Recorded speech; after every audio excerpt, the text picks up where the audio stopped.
Maya Rahman boarded the plane with a small backpack and a worn leather notebook pressed to her chest. She did not look for special treatment. She did not scan for an empty aisle seat. She simply found her row, smiled at the couple already seated, and slid into the middle seat with a polite nod. Her movements were quiet and careful, like someone who had learned to take up little space and cause no trouble. The cabin around her buzzed with the low noise of bags thumping into overhead bins, zippers closing, and people saying the same small travel lines, "Is this your seat? Sorry, can I squeeze by? Window or aisle?" It was an ordinary flight at the start of an ordinary day. Across the aisle, an elderly man struggled with his carry-on. His hands shook. The bag caught on the lip of the bin, and he gave up with a sigh. Before the flight attendant could reach him, Maya stood, lifted the bag with two steady hands, and tucked it in place. The man wore a navy cap with an old pin on it, the kind that only people who know, really know. He looked up, surprised by her help. "Thank you," he said, a little embarrassed by his tremor. "You're welcome," Maya answered. "Take your time. There's no rush." When they sat again, the man adjusted his cap. The letters were faded, the metal pin scratched and soft with age. Maya's eyes paused on it for a second. She did not comment. She never liked to point at parts of people's pasts unless they brought it up first. She opened her notebook instead. The pages were full of tidy lines and boxes, arrows linking them, small notes in the margin. The lines did not look like poetry or shopping lists. They looked like ideas that needed crisp shapes to stay safe. A flight attendant with a warm smile moved down the aisle doing the final checks. Her name tag said Ava. She noticed the old man's hands and checked on him. She noticed Maya's notebook too and tilted her head. Most passengers held phones. This passenger held sketches that looked like they had purpose. "Everything okay over here?" Ava asked. "All good," Maya said. Her voice was calm and even. The old man smiled and said he was fine now that his bag was up. He called himself Doyle. Ava offered water. They both said yes. The engines began to hum with that rising note that always comes just before pushback. The cabin air changed and smelled faintly different, like cool oxygen and clean plastic. Takeoff was smooth. The plane lifted into gray morning light and climbed. The ground fell away and turned into soft squares and lines. Maya put her notebook on the tray but did not write. She rested her hands on it gently, as if it were a living thing that deserved respect. She watched the wing flex and the clouds thicken. A child in the row behind them played with a sticker book. The child's mother whispered something soothing. The whole cabin settled into that quiet, shared patience of a flight still young. 20 minutes later, the captain came on. His voice was calm, kind, and professional. He said a large storm front had built faster than expected and now stretched across their route. He said they might feel bumps. He said there was a chance of a diversion if the cells kept growing. People around the cabin sighed softly. A few rolled their eyes. One traveler laughed without humor and said, "Of course." Maya glanced at Doyle.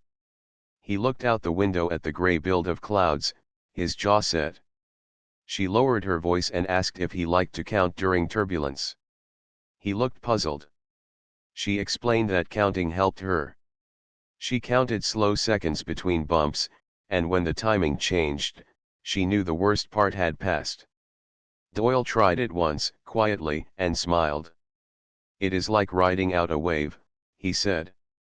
The first strong bump came like a hand under the belly of the plane. Drinks rattled. A bag thumped in an overhead bin. A few people gasped. Maya kept her breath steady and counted. 1, 2, 3. A lighter shake. She counted again. 1, 2. Then a longer pause. The rhythm shifted. She nodded almost to herself. The worst would wax and wane. It always did. Ava returned, moving with the easy balance of someone who knows how to walk in a moving room. She checked on them again. Doyle said the counting helped. Ava handed him another napkin to hold, which steadied his fingers. Then her eyes fell on the notebook on Maya's tray. On the open page, a thin line of ink read, Alpha Limiter Pilot Override Tolerance. It meant nothing to most. To someone who had seen certain diagrams before, it might mean a lot. Ava did not know the meaning, but she noticed the handwriting was neat and confident.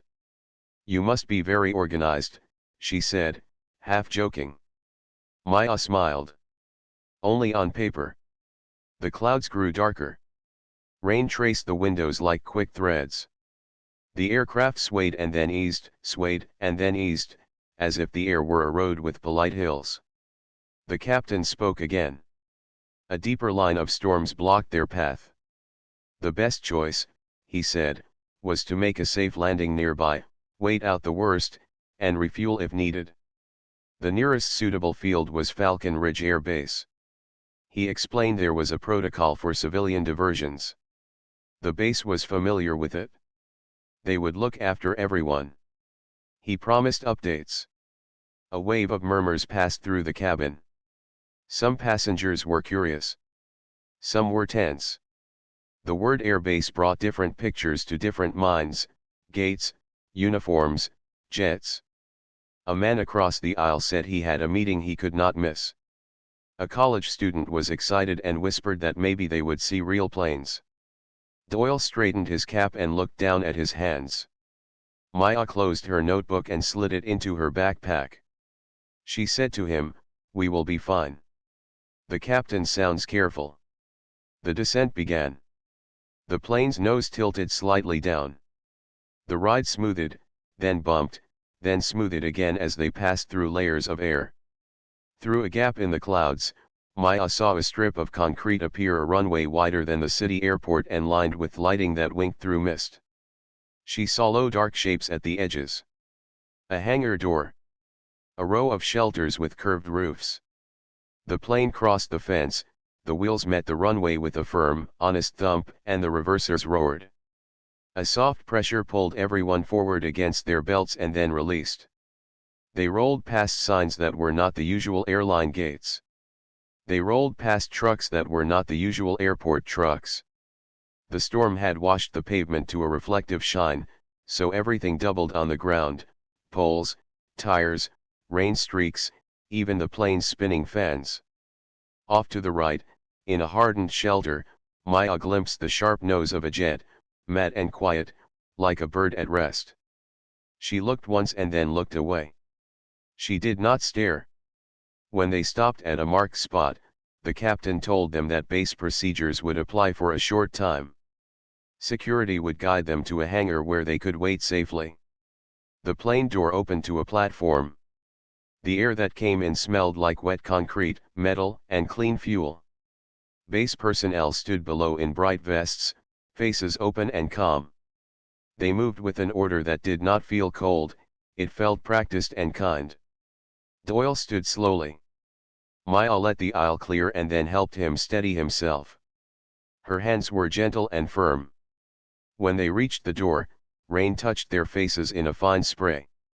Doyle looked at the base trucks nearby and said, in a small voice not meant for anyone in particular, "I haven't been on a base in years." Maya heard the weight in that simple sentence. She did not press him for stories. She just said, "It is good to be somewhere safe in a storm." The bus that met them had clean floors and wide windows. As they rode toward the hangar, Maya watched the flight line pass by in smooth slides. She saw maintainers in headphones move like a team. She saw a sign with the base's emblem and a motto about safety and skill. She saw a line of helmets on a bench beneath a heater, each marked with a name. She glanced away respectfully. Names belong to people, and people belong to their own stories until they invite you in. Ava sat across from them on the bus and gave a quick briefing. The base had set up coffee, water, and snacks in the waiting area. Restrooms were close. Families could stay together. The storm radar suggested a pause in an hour or two, but the captain would not gamble on windows, he would wait for certainty. People nodded. The noise in the bus was the soft noise of people adjusting plans in their heads. They stepped down into the hangar. It was high and bright, with a clean, fresh smell under the usual scent of tools and oil. Folding chairs were set in neat rows. A table held paper cups and a stack of plain crackers. Someone had placed a few board games at the end of a long table for children, a thoughtful touch that made parents relax an inch. A television on the wall showed a steady weather map. Green and yellow bands drifted across a section of the country like seaweed in water. Maya and Doyle found a pair of chairs. She sat with her back to a wall. She liked to face doors in new places, a habit that kept her still on the inside. She took out her notebook again, not to draw attention but to keep her hands occupied. On a blank page she wrote a simple sentence, "Make safety simple." She was not planning to design anything here. She was reminding herself of the rule that guided her in work and life. Complicated ideas were fine. Complicated behavior at the wrong time was not. A young maintainer walked past and glanced at the notebook. He was not snooping, it just caught his eye. He slowed, blinked, and then moved on. There was a tiny change in his face, a flicker, like someone who sees a word he recognizes in a place he does not expect. Maya did not notice. She was busy drawing a small box around her sentence and shading it in. Ava came by again with water. She thanked Maya for helping Doyle during the bumps. Maya shrugged lightly and said anyone would do the same. Ava smiled and said not everyone does. She asked if Maya traveled often. Only when needed, Maya said. That was true. She did not say what needed meant to her. She did not say that flying was both a simple thing and a deep, private test of trust for her. She preferred to keep her reasons quiet. A man in a suit got off another bus and strode to a corner with his phone, talking softly about schedules. Base personnel greeted him with polite nods. He looked like a visitor who had expected a tour and instead found a rain delay. Maya did not watch him. She kept her attention on Doyle, who was calmer now. He asked her what she did for work. She said, "I help teams make sure systems behave when they are stressed." It sounded general. It was also true. Doyle nodded with the kind of understanding that does not require details. Outside, rain tapped a steady beat on the hangar roof. A door at the far end rolled open a meter and then shut again as someone passed through. In that brief opening, cool air swept in and brought with it a faint sound from the line. Not the scream of takeoff. A softer, careful sound, crews moving, tools clicking into place, people doing important work without a show. Maya breathed in, slow and even. This diversion was a small thing in a big world. She had learned to respect small things. They knit together into larger safety, into routines that keep strangers safe without ever knowing why. She closed the notebook, set it on her lap, and waited like everyone else for the storm to pass. She did not know that some faces in this room had already recognized more in her than she wished to show. She did not know that the next hour would open doors she had tried very hard to keep closed. For now, she was just another traveler sitting quietly in a bright hangar on a rainy day, listening to the steady sound of rain and the even steadier rhythm of a place built to hold steady under pressure. The hangar felt like a bright, careful town built inside four walls. Tables held paper cups, warm water, and a neat row of plain crackers.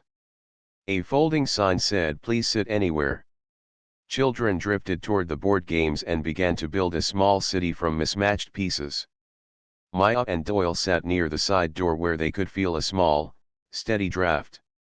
A young maintainer walked past with a toolbox and glanced down at Maya's open notebook. He did not mean to stare. He saw a line of symbols that lived in his memory from training slides, and his step slowed by a beat. He kept walking, then circled back under the reason that he needed tape.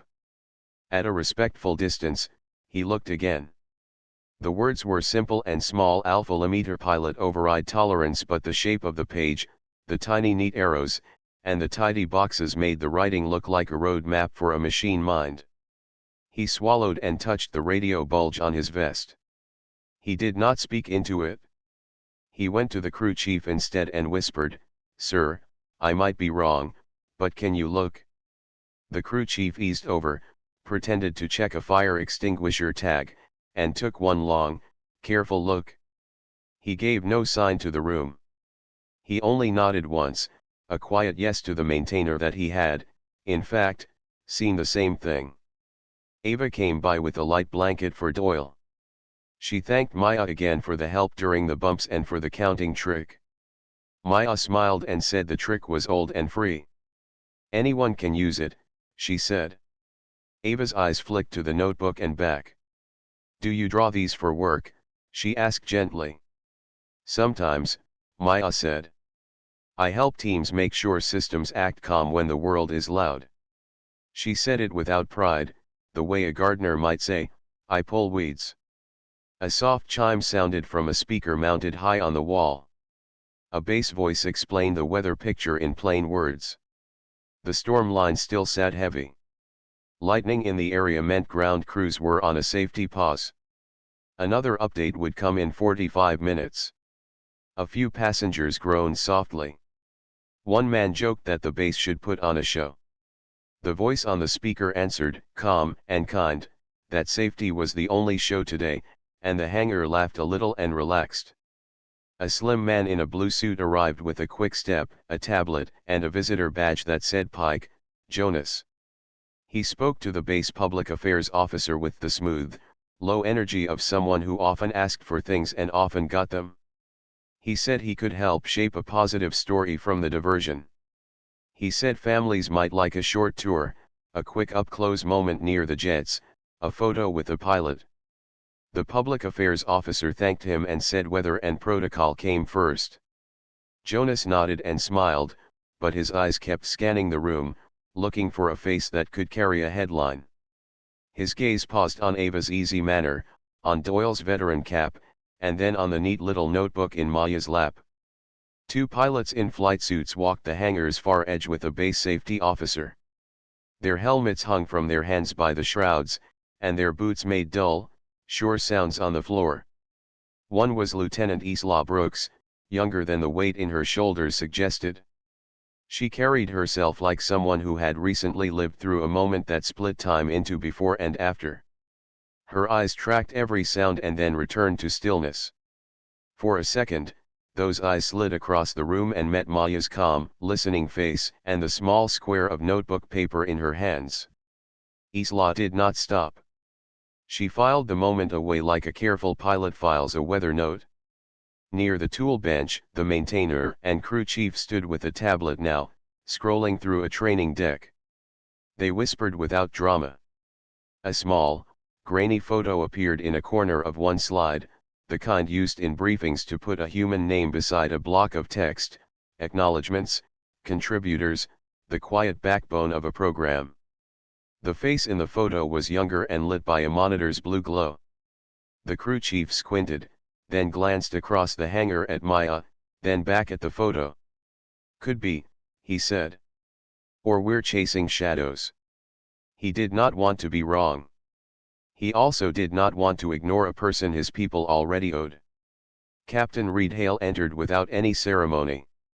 He wore a flight jacket, a steady face, and the kind of patience that lets a room breathe.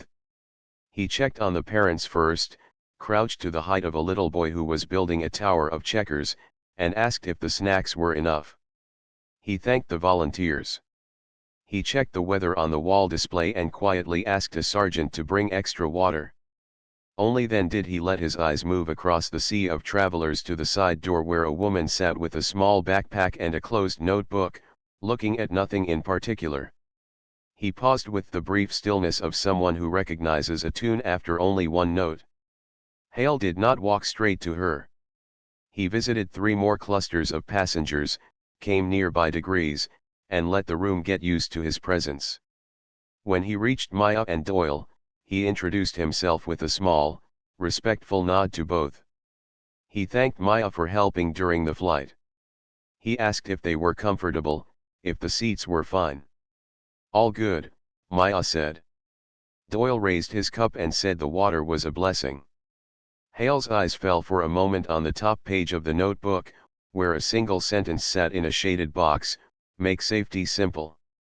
He smiled, not in recognition of a person yet, but in recognition of a principle he lived by. "That is a good rule," he said. "It is my favorite rule too." Then he moved on. Jonas slid toward the public affairs officer again and tried a different line. If tours were not possible, perhaps brief interviews were.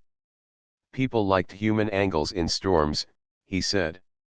A kind passenger calming others. A veteran sharing wisdom. A flight attendant who kept a cabin steady. He pointed with an open hand toward Ava, toward Doyle, toward Maya. The officer was polite and firm. No interviews while weather held and security rules were active. Jonas nodded with his mouth and made a personal plan with his eyes. He drifted toward Maya as if he were simply stretching his legs. "Long day," he said, offering a practiced half smile. "You handled the air like a pro." Maya looked up. "I counted," she said. "It helps." Jonas laughed softly, as if they shared a small secret. He asked what she did. "Systems work," she said. "Keeping things calm." He asked if she liked airplanes, as if that were not plain already. "I like good behavior," she said, and returned her attention to Doyle. Jonas's smile held its shape, but a tiny crack showed. It is hard to sell a person who does not want to be sold. Near the coffee table, Isla stood alone for a moment, hands wrapped around a foam cup, watching rain thread down the high windows. She looked like someone performing a small, private test of balance. Breathe in for 4, out for 6, feel the floor, feel the air, feel the quiet. Doyle noticed her shoulders and nodded in a way only another flyer or someone who cared about flyers would understand. "Steady as climb rate," he said quietly, without looking at her directly. Isla glanced over, surprised by the language, and gave him a small, grateful smile. Maya watched the gentle exchange and felt something unclench in the room. The maintainer, the crew chief, and now a safety major stood in a triangle beside a hydraulic cart. The major listened, then asked 3 precise questions, then said, "We keep this dignified." He tapped a short message into his phone to the captain's staff channel. No one else in the hangar noticed. The normal noise of a place doing its work continued, the soft roll of a tool drawer, the beep of a forklift reversing outside, rain on the roof steady as a metronome. A sudden gust threw a handful of pellets against the big sliding door. The lights dimmed for half a heartbeat and then held. A child squeaked. A mother whispered. A string of anxiety moved along the chairs like a breeze moves a thin curtain. Maya started a quiet count that only Doyle could hear and that, somehow, the 2 children nearest them also heard. 1, 2, 3. The door did not rattle again. The light stayed firm. The little wave of worry smoothed itself out against the edges of the room and was gone. A medical tech hurried in with a small kit because a teenager near the back had gone pale from motion and nerves. Ava was already there, taking a pulse with her fingers and speaking soft, practical words. "Sip. Breathe. Look at me. We are okay." Maya carried over a cup of water and set it down, then stepped back. She did not try to take over or offer clever tricks. She respected the clean lines of role and skill. The teen's color returned. The tech smiled at Ava and gave a thumbs up. Jonas saw the small moment and raised his phone just a little. The public affairs officer stepped between the lens and the scene with the same calm smile as before. "Not now," he said. Jonas lowered the phone and put both hands in his pockets, but his eyes kept counting chances. He drifted again, this time toward the far side of the hangar where 2 pilots had returned, rain shining on their sleeves. He wondered if one of them might lend a quote with the right kind of shine. He did not see the look the safety major gave the crew chief, a look that said, soon. Captain Hale came back, this time with a softer step and a purpose he did not advertise. He asked Maya if he could borrow 1 minute of her time in a quiet office nearby. Doyle said he would be fine. Ava offered to walk with them and Hale said yes, please. The office was small and clean, with a whiteboard that still held a fragment of last week's maintenance schedule. Hale did not sit behind the desk. He stood at the side, hands light at his belt, and kept his voice small and kind. Thank you for the kindness you showed on the aircraft, he said. We noticed those things. Maya nodded. It was nothing, she said. Hale looked at the whiteboard and then at the marker tray. Tell me, he asked almost casually, do you ever teach? Maya's eyes softened a little at that word. She said she sometimes gave talks to young engineers about making complex systems easy to use under stress. Hale picked up a marker and drew 3 squares: sensor, pilot, system. He drew arrows between them in a common order and said, would you change anything? Maya took the marker, turned one arrow around, and drew a tiny gate where 2 lines met. Only this, she said. It keeps the machine from listening to 2 loud voices at once. The change was so small and so right that Hale felt his chest loosen. He did not smile. He respected the gravity of recognition. They returned to the hangar, and the room looked the same but felt different in a way only the base crew could sense.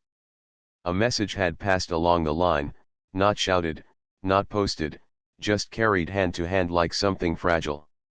The public affairs officer moved to Jonas and asked him to keep to the public seating area for a few minutes. Jonas nodded, finally reading the room. Something was about to happen that did not need him. He stepped back, but he did not leave. He watched with the long, patient eyes of a man who lived on the edge of other people's moments. Isla stood near the big doors now, helmet on a bench, chin lifted, face clear. 2 other pilots joined her and adjusted their zippers in the same absent, practiced way. The rain had gentled to a fine mist that turned the concrete outside into a mirror. The crew chief checked with the safety major. The safety major checked with Captain Hale. The captain checked the faces of the passengers to see if anyone was tired or unwell. Then he walked the slow, sure line back to the side door where Maya sat with her small backpack and her closed notebook. He did not raise his voice. He did not call attention with a gesture. He simply stood in front of her with the clean respect of someone who knows what a life is worth and said, in a voice only just loud enough for the nearest rows and for Ava and Doyle to hear, excuse me. Maya Raman. He paused. Dr. Raman. The last word was not a title tossed like a flag. It was a soft key turning in a very old lock. The hum of the hangar, the breath of the storm, the quiet of the people, all seemed to take one step closer to stillness and wait. Captain Hale's voice was gentle, not loud. Dr. Raman, he repeated. Maya's eyes lifted. For a second she seemed to search for a way around the word, like a person looking for a side door that is not there. She gave a small nod. I prefer Maya, she said. The room did not cheer. It simply grew very quiet, the way a room does when it understands something important is happening. Hale did not ask her to stand on a chair or step onto a box. He only asked, would you mind walking with me for a moment? Maya looked to Doyle. He smiled and tipped the brim of his cap. Go on, he said. Ava squeezed Maya's shoulder once, light and warm. Maya rose, small backpack on one shoulder, notebook in her hand. She walked beside Hale toward the big doors that faced the flight line. The doors rumbled open a few feet, just enough for the cool air to move in and for the outside to become a clear frame. Rain had softened to a fine mist that turned the concrete into a silver mirror. Out on the line, a row of figures in flight suits stood already waiting as if the weather itself had called them there. Helmets rested on benches. Hands were by their sides. Faces were steady and young and old at the same time. Hale did not give a speech. He spoke to Maya without a microphone. They asked to do this, he said. We do not do this often. We do it when it is right. He turned to the pilots and gave a small signal. In one smooth move, they came to attention. Boots aligned. Shoulders squared. Chins lifted. It was simple and full of meaning. It did not ask for an audience, but the whole hangar became one anyway. A sound moved through the passengers, not a cheer, not a gasp, something softer. Mr. Doyle stood up without help. He took off his cap and held it to his chest. Parents told their children to watch with quiet eyes. Ava pressed her lips together and blinked once, as if she needed to steady her own heart. Jonas, the man in the suit, raised his phone, then lowered it when the public affairs officer shook his head. The moment was not for screens. Hale spoke so everyone could hear, yet his words stayed plain. Years ago, he said, after a loss in another program, a young engineer wrote recovery logic for rare but dangerous edge cases. She gave the machine a way to find level when the air and the pilot and the sensors all argued at once. She kept the code small, the math clean, and the behavior kind. He did not say the long name first. He said the simple one. We call it the recovery routine. On paper it has another label. You know it as Oracle.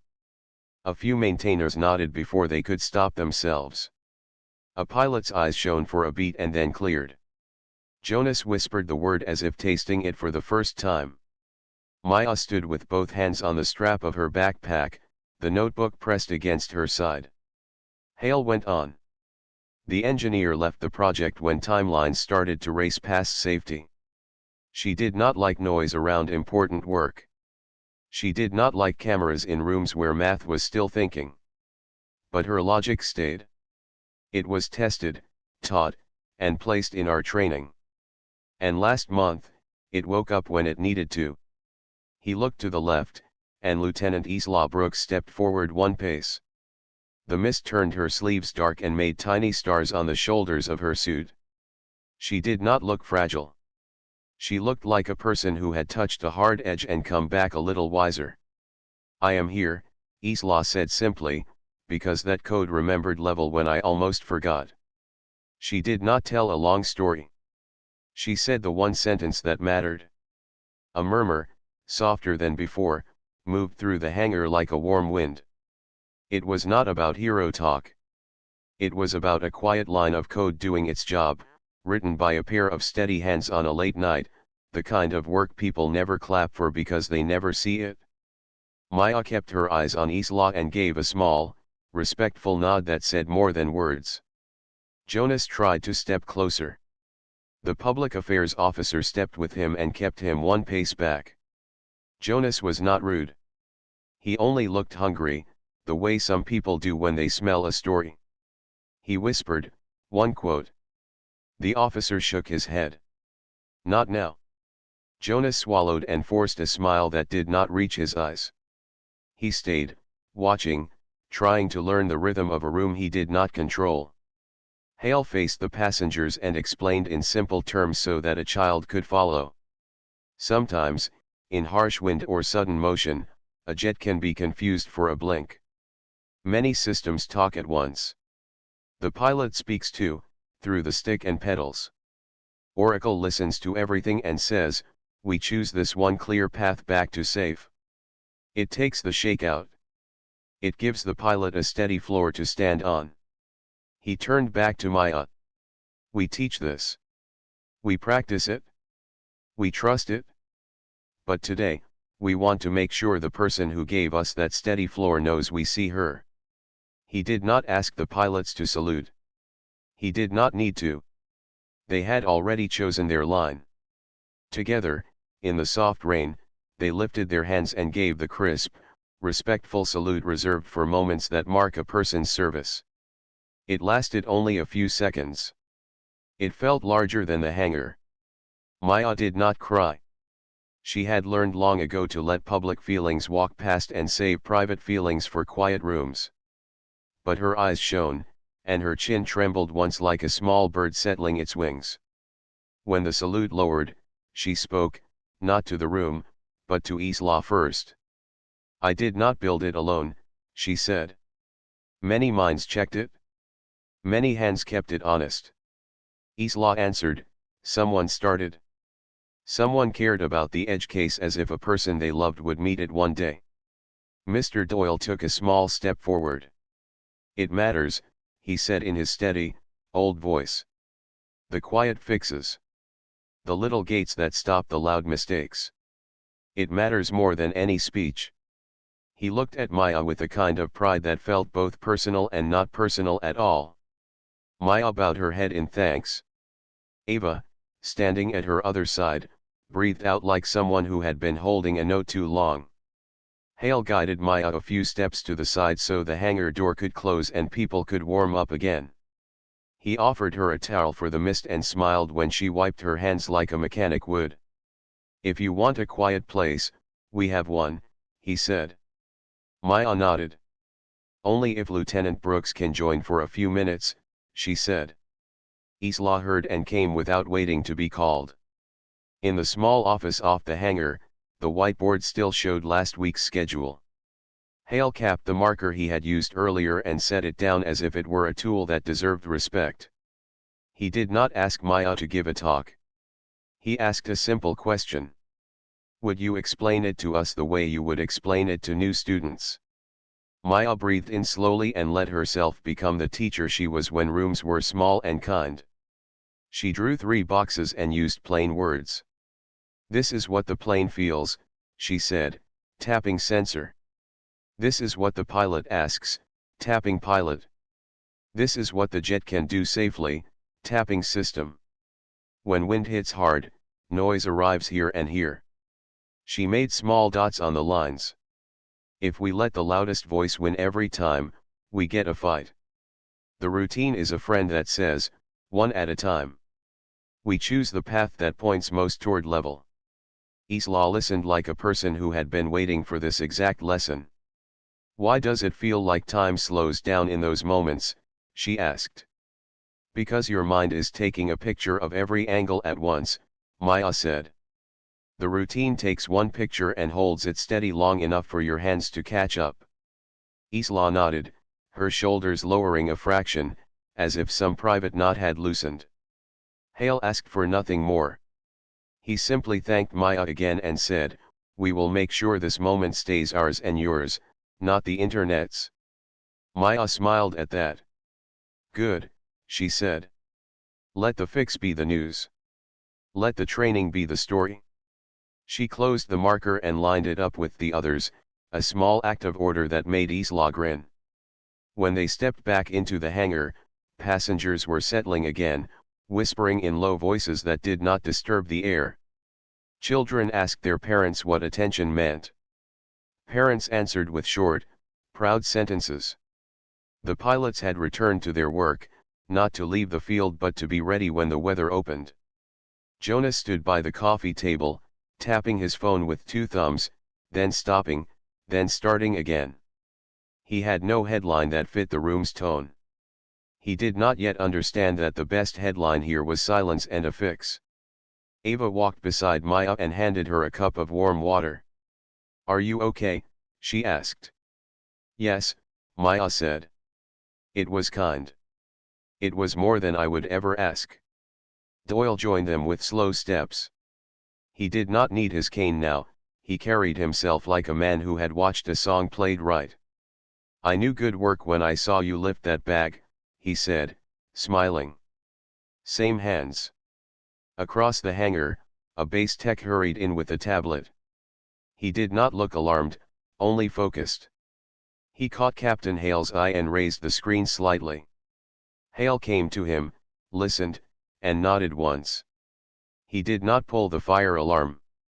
He did not rush the room. He walked back with the tech at a normal pace, the way a leader does when calm is part of the solution. He stopped near Maya and Isla, and his voice was steady. We may have a small timing question from another field, he said. A hesitation in a rare gust case. Not today, not here.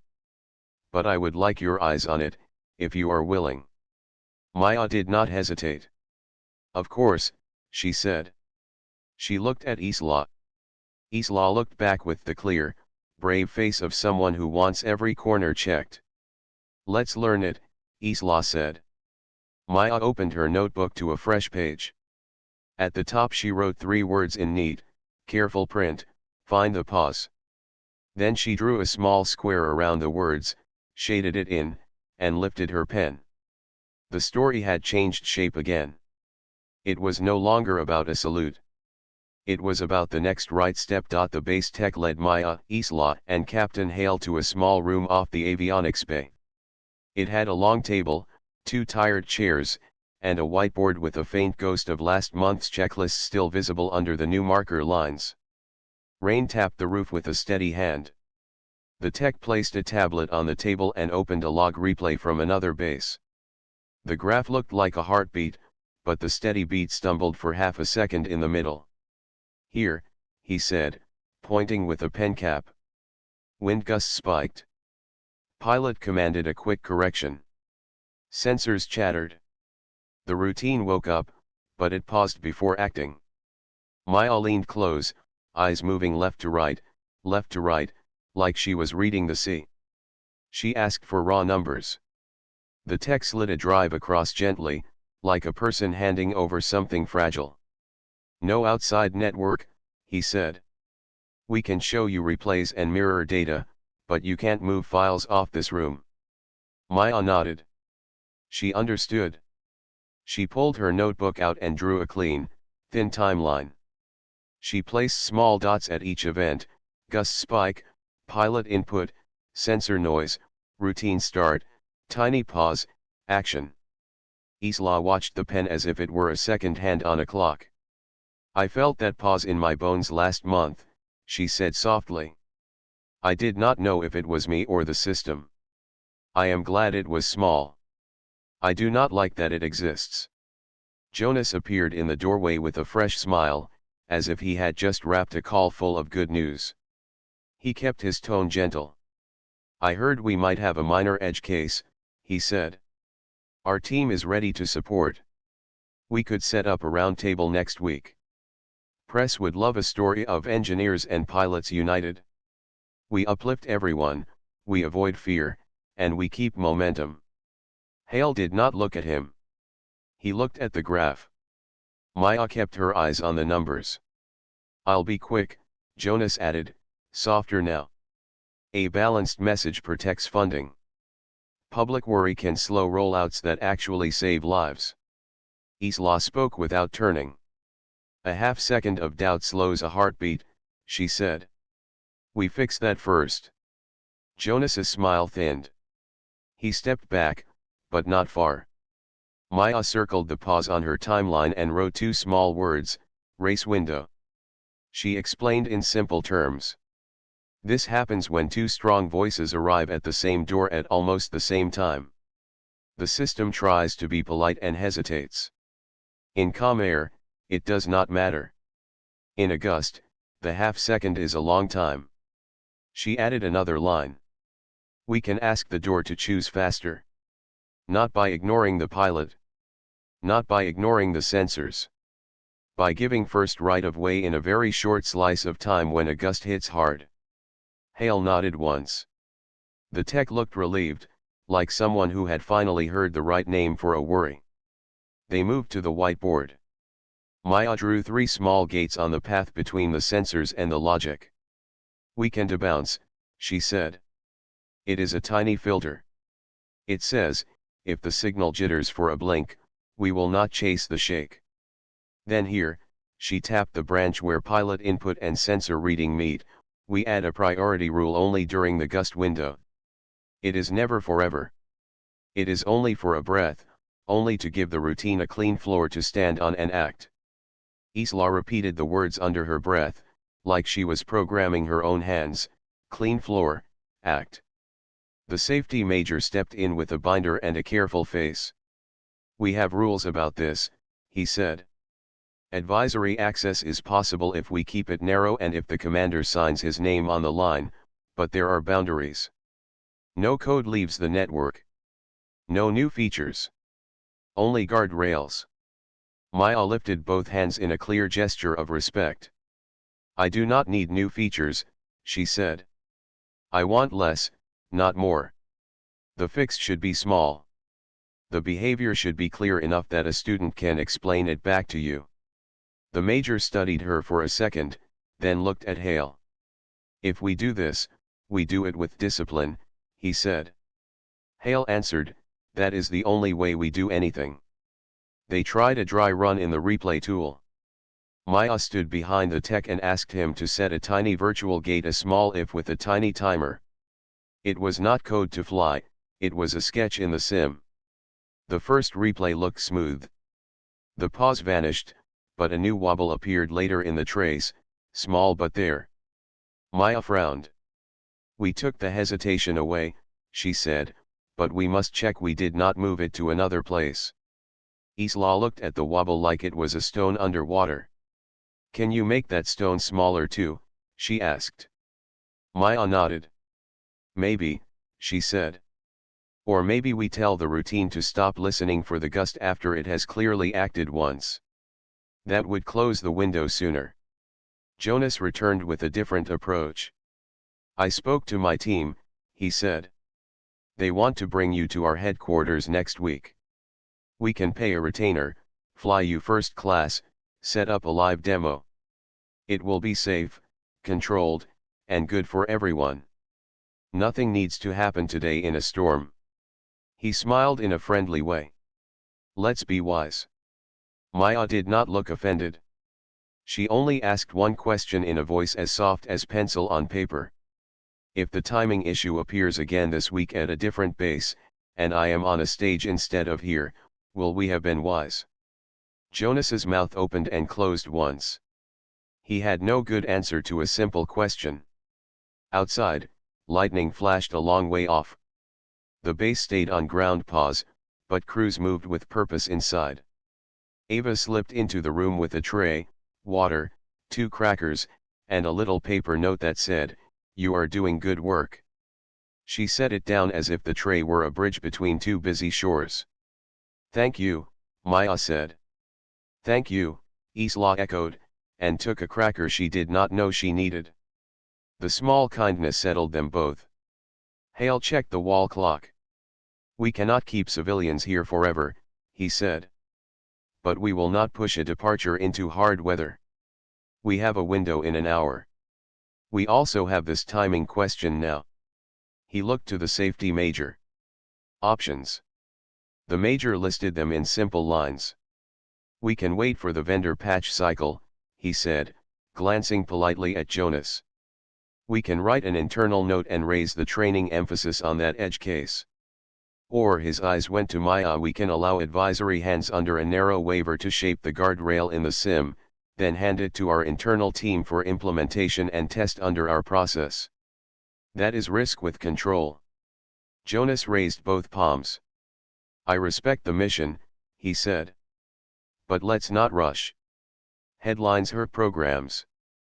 If a story breaks that we are patching flight logic during a storm in front of civilians, Hale cut him off, not with anger, but with a calm line. We do not patch in front of civilians, he said. We think with discipline in a closed room. We train. We test. We release when ready. And we do not plan our safety around headlines. He turned to Isla. Pilot's view. She did not give a speech. If the system hesitates, I feel it, she said. If a clean, small guard takes that away and makes the rest unchanged, I want it. If it cannot be proven small and clean, I do not want it. I would like to know which is true. They ran 3 more replays with the sim only if. Each time, Maya adjusted only one thing at a time. She spoke her changes out loud in simple words so the room could follow. Shorter window. Now a slightly longer one. Now close early if the nose is within this small angle of level. The tech logged each run in a neat table. The second wobble shrank and then faded. The main pause did not return. The lines on the graph looked like music played in time again. Maya did not smile. She only said, I want a swarm, not 3 runs. The safety major nodded. We can do a sim sweep offline, he said.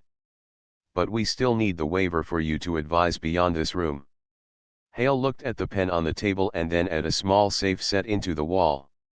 He could not just sign. There was a process. He called legal on the secure phone and asked for the narrowest path that allowed a subject matter expert to advise on a guardrail proposal. Legal asked questions. Hale answered in slow, clear lines. Meanwhile, Jonas typed a message to his office with fast thumbs. He did not try to hide it.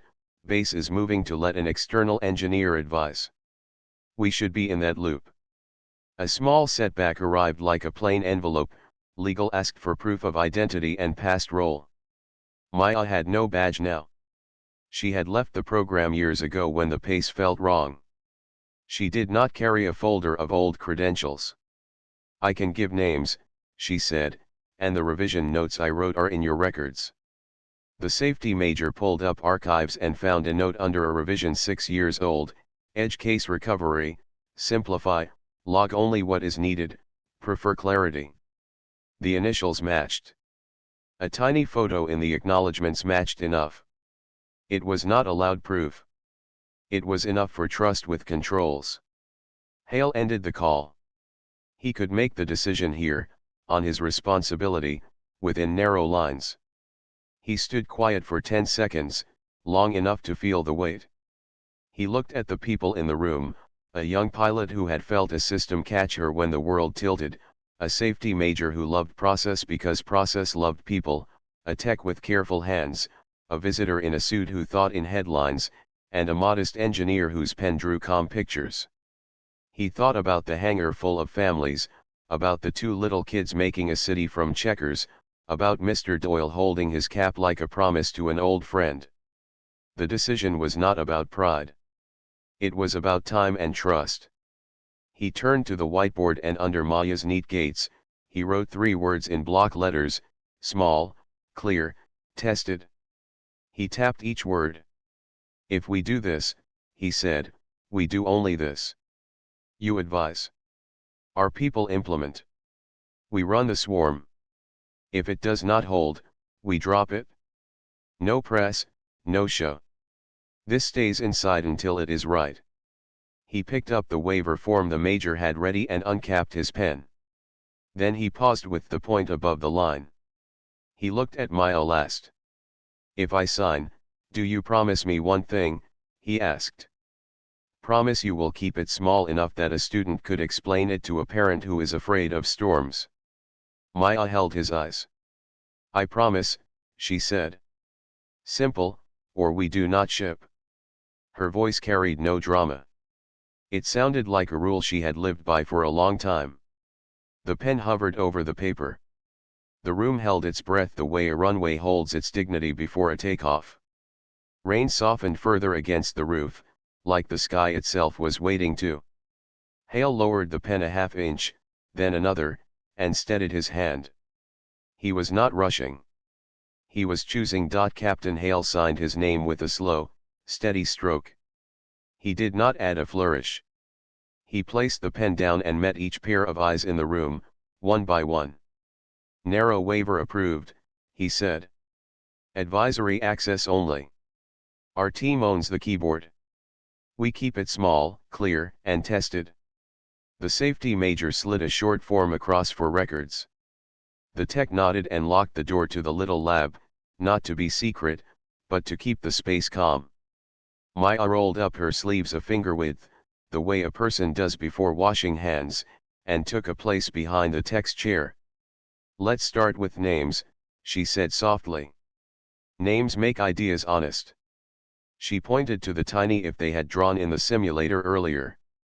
This is the gust gate, she said. It only wakes during fast, hard gust spikes. It lasts for a breath, then it sleeps. She tapped the small timer icon. This is the debounce. It asks the signal to be sure for a blink. If it shakes, we ignore the shake. If it holds, we listen. The base engineer at the keyboard, Sergeant Lila Ortega, A quiet professional with quick eyes repeated the plan in her own words. Gust gate opens on a spike. Debounce calms noise. Priority gives the routine a clean floor for a breath. Then we turn the extra help off so nothing lingers. She looked to the safety major. No new features. Only a guard rail. We logged the change behind a flag for trace. The major checked a box on his form and said, "Proceed." They built the logic inside the SIM harness the base used for evaluation. Maya did not touch the keys. She spoke changes like simple recipes, and Ortega typed them with exact hands. Each line they added came with a sentence a parent could understand. Shorter breath, Maya said. Close the window sooner. If already level enough, stop helping. If the pilot asks for a gentle move, do not wake the gust gate at all. The tech mirrored the runs to a big screen so everyone could see the plots. They ran the first swarm, thousands of synthetic gust patterns, pilot inputs drawn from recorded lines, sensor jitters born from real noise. The screen filled with tiny traces, like threads woven across a loom. In the old logic, there had been a thin scatter of late corrections exactly in the corner case. In the new logic, those dots faded and then vanished. The main lines stayed where they had always been, smooth, on time, boring in the best way. Hale did not celebrate. He asked for a second swarm with even stranger gusts. The system held. Maya watched with the calm of someone who trusts data when it is honest. She refused to let relief spill too fast. I want one more test, she said. Faults that should not hurt us. Ortega injected a fake sensor dropout for a blink and mistimed pilot taps that did not happen often in training but had happened once in a storm years ago. The guardrail ignored the nonsense like a polite adult ignoring a random shout in a quiet room. Good, Maya said. She wrote one more sentence under her shaded box, help briefly. Then get out of the way. The safety major closed his binder. We have to prove we did not change fuel, he said. Pilots are part of the loop. Isla nodded. I want to fly a scripted pattern, she said. I want the chase to watch me and the data to watch us both. Hale looked at the weather board on the wall. The storm had softened to wide green with no yellow teeth. A safe window was opening. He spoke to the tower and to the weather cell and to maintenance with the smooth rhythm of a person who turns big machines by asking them politely. Then he looked at Maya. We will not test magic, he said. We will confirm behavior we already trained for. They briefed in plain steps. No surprises. No hero moves. Isla would fly with the internal build that included only the guardrail and trace logs. A second jet would chase, flown by a seasoned pilot who had no need to prove anything. The pattern, climb, level, scripted gust injection in the sim channel fed to the logic while the jet stayed in safe angles, then a gentle edge press under supervision. Abort at the first odd feel. If anything feels wrong, Hale said, you climb, you level, and you land. Jonas stood in the hallway watching the small group move like parts of a clock. He tried once more with a careful voice. After the test, perhaps a small statement, he said. Not names. Just a line that says the system improved today. Hale shook his head. No statements. We publish the fix through channels and we update training. That is the whole story. Jonas held his hands up. Understood, he said. It sounded like surrender and also like a man taking notes for another day. Back in the hangar, passengers were told the weather window was coming soon. The base buses would return them to the aircraft. The captain of the commercial flight gave a short, kind update over the speaker, safety first, thank you for patience, coffee refills by the door. Parents packed board games back into mismatched boxes. The two children who had built a small city lined up the checkers as if they were cars going home. Mr. Doyle adjusted his cap with steady fingers and looked at Maya. You will be careful, he said. It was not a question. She answered with the honesty the old deserve. Always. Ava brought Maya a cup of warm water and a small folded note. Inside was a single sentence, small, clear, tested. Maya smiled and slipped the note into her notebook pocket like a charm. You keep cabins calm, she told Ava. That is hard work. Ava laughed. You keep the sky calm, she said. I think your job wins. No contest, Maya said. We both count breaths. Outside, the rain had thinned to a wet shine on concrete. The chase jet rolled first, then Isla's jet, both handled by crews who moved with quiet grace. They taxied by the hangar at a measured pace. Some passengers stood at the open door and watched with wide eyes. No one waved. It felt like a church not for silence, but for respect. The jets paused at the hold short line, then took the runway in turn. Engines rose, not to a scream but to a steady, contained power that pulled at the chest. One by one, they lifted into soft gray. In the lab, the tech mirrored live traces on the screen. They did not watch from the roof, they watched from lines that told the truth without drama. Isla's voice came through the internal net, calm and clear. Climb complete. Level at pattern altitude. Gus script ready. Hale stood with hands loose at his sides. Maya kept her eyes on the little timing bars dancing in the margin. Gust, Isla said. A tiny burst of noise touched the sensor line. The guardrail woke for exactly a breath, chose the clean floor, and helped. There was no pause. There was only a smooth return to level, like a hand catching a ball and placing it on a table. No lag, Isla said. Feels like the training sim promised. Second step. The safety major checked the plan. Proceed, he said. The second pattern was a gentle brush near the edge, still safe, still scripted. Again, the routine watched, chose, and acted with no hint of doubt. The chase pilot called the picture good. The traces smiled their thin smile. Maya let out a breath she had not realized she was rationing. That is enough for today, Hale said. Bring them home. They landed with the balance of people who had chosen care over drama. On rollout, the tower cleared the commercial flight to prepare for departure. The base crew moved buses like chess pieces to fit everything without rush. When Isla taxied past the hangar, she turned her head, and for a second her eyes found the small office window where a handful of people stood very still. She did not wave. She did not need to. She parked, and the crew swarmed with their neat, loving checklists.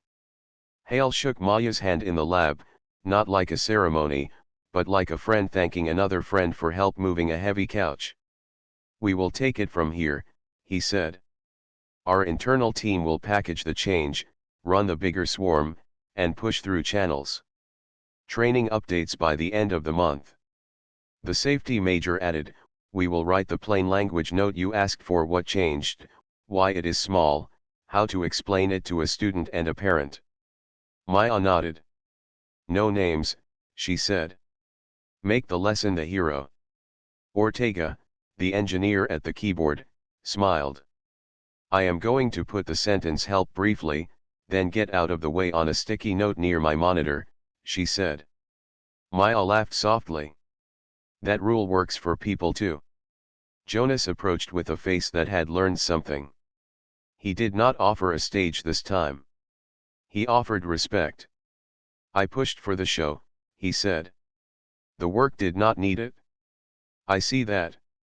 Maya thanked him for understanding. If you want a story, she said kindly, tell people that small, quiet improvements save lives. It is not loud, but it never goes out of style. Jonas nodded and put his phone in his pocket. The buses returned the passengers to the airliner.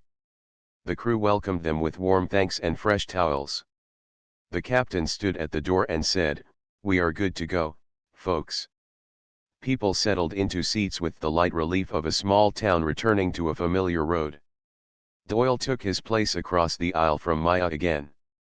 He looked steadier than he had that morning. I used to think big moments had flags and drums, he said. Turns out, sometimes they have pencils and quiet rooms. Maya smiled. Quiet rooms are where the air learns to be kind. Ava did the safety walk. She stopped by Maya's row and rested a hand on the seat back. I will not forget today, she said. Not the salute. Not the calm. Maya answered, nor will I. She looked out the window at the flight line. The hangar doors were closed now. The line crews moved with the same careful rhythm as before. Nothing about the base needed her anymore. That was the goal. The engines spun up. The plane pushed back and turned. As they taxied to the runway, two F-35s rolled to a stop on a parallel taxiway, returning to shelters. For a heartbeat, as the airliner passed, both fighters tilted a wing, just a few degrees, a small, private nod from one world to another. No one on the plane needed to know what it meant. Maya saw it, then looked down at her notebook and opened to the page with the shaded box. She added one small line beneath it, teach this. Takeoff was smooth. The city below was a map of wet roofs and open umbrellas. In the cabin, the same soft songs of normal life returned, page turns, low jokes, the clink of a spoon in a paper cup. Doyle dozed with his cap tilted forward, his mouth in a faint smile. Maya rested her pen and let the rhythm of the climb settle her. When the seatbelt sign went off, a teenager from the hangar, now pink-cheeked and steady, walked down the aisle and paused by Maya's row. You helped me when I felt sick, she said shyly. Thank you. Maya shook her head.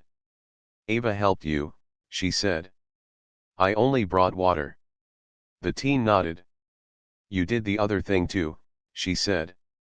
The plane thing. Maya smiled. A lot of people did the plane thing. Clouds parted. Sunlight fell through in long, warm bands and painted the wing in gold. Maya watched the light and thought of the small gate that chose a clean path in noise, of a tiny timer that knew how long to help and when to stop helping, of a pilot's voice that felt a steady floor and trusted it. She thought of a classroom somewhere in a city, where she would one day draw 3 boxes on a whiteboard and tell a room of students that kindness can live inside math if you keep it simple. When they landed in her destination city, there was no crowd waiting, no cameras, no speeches. She walked through the terminal with her small backpack, bought a tea, and called a taxi. Before the car arrived, she paused by a window for one last look at the afternoon sky. It was quiet and blue, the kind of blue that asks for nothing and gives you a little peace. She took out her notebook, turned to a fresh page, and wrote a title at the top, Make Safety Simple, Lessons from a Rainy Day. Under it, in small, plain lines, she wrote the first chapter heading, Help Briefly. Then Get Out of the Way. She closed the book and smiled. Somewhere far behind her, training slides were being updated. Somewhere above, an airplane's wing cut a clean line through calm air. And for once, that was the whole story.